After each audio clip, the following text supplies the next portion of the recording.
O alcalde Gonzalo Pérez Jácome asegura que o Concello de Ourense non vai dilatar máis o traslado dos comerciantes da Praza de Abastos ao novo edificio rehabilitado. Jácome di que lamenta ter confiado no conselleiro de Emprego, Comercio e Migración, José González, e no seu equipo, a quen acusa de telo enredado con negociacións a tres bandas que só pretendían, di, complicar e dilatar o traslado.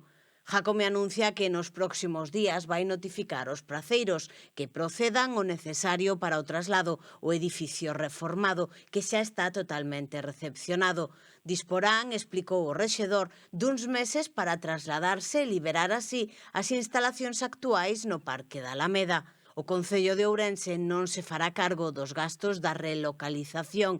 Ademais, Jácome di que cando se reinstalen no edificio volverán estar obrigados a pagar o alugueiro mensual. Mantén que os praceiros non queren volver ao edificio da praza porque non pagan alugueiro, porque a data de caducidade da concesión está parada e porque comercialmente agora venden máis.